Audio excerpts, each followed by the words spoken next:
bigyan siya ng karangalan at ng kalinga, di magmamaliw.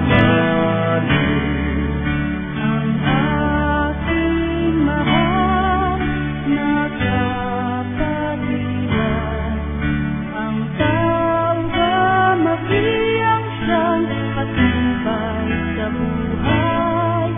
Ipagtanggol kung pangalay inapi, bigyan siya ng karangalan at ng kalinga, di magmamaliw. Ang aking mahal na kapatiran, ang kaugamatiang siyang patnubay sa buhay. Ipagtanggol kung pangalay inapi, bigyan siya ng karangalan at ng kalinga, di magmamaliw.